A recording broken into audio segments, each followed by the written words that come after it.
بزرگان دین جو اعمال بتاتے ہیں، اللہ کی عادت ہے کہ ان کے کہنے میں برکت ہے۔ گفتئی او گفتئی اللہ بود، گفتئی او گفتئی اللہ بود، گرچہ از کو میں عبداللہ بود۔ میں اپنے استاد حضرت اقدس مولانا لطف اللہ صاحب سے پڑھنے جاتا تھا تو ہمارے گھر سے حضرت کی مسجد تک 2 راستے تھے، ایک دریا کا راستہ، وہ 5 منٹ اور 4 منٹ کا تھا، بس ایک سرے پر گاؤں کے کنارے پر دریا کے کنارے ہمارا گھر ہے اور اس سے چند قدم پر حضرت صاحب کی مسجد کنارے پر ہے، تو یوں دریا کے کنارے بالکل شارٹ، جیسے آپ اس چوک سے یہاں آ رہے ہو اتنا ہے۔ دوسرا راستہ گاؤں کا تھا، اس میں آدھا گھنٹہ لگتا تھا، وہ بہت طویل تھا اور بڑا پرامن تھا۔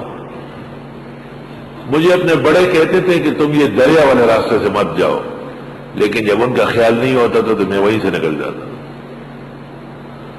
فجر کی نماز حضرت کے ہاں جا کے پڑھتا تھا، اور سرحد میں نماز فجر ذرا اندھیرے میں ہوتی ہے، تھوڑے سے لوگ کام کاج کے لیے نکلتے، علماء جلدی پڑھا لیتے۔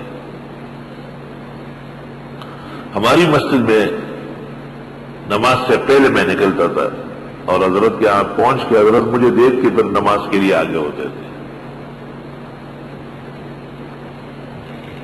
میں جب جاتا تھا تو راستے میں مجھے ایسا محسوس ہوتا تھا بالکل اندھیرے میں دریا کے کنارے کہ میرے پیچھے کوئی دوڑ رہا ہے۔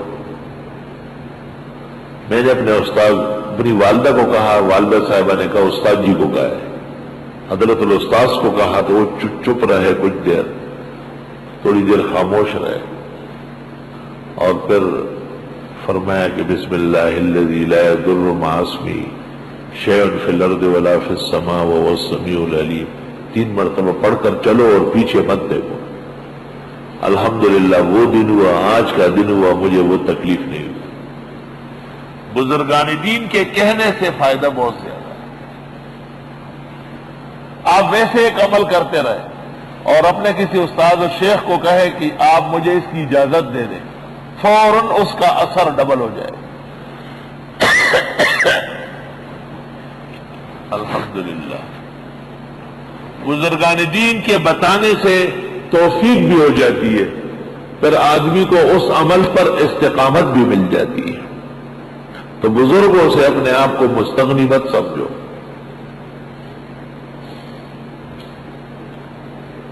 اکابر اسلاف، مشائخ و اساتذہ، فن کے ماہرین، موقع بموقع ان سے بھی مستفید ہوتے رہو۔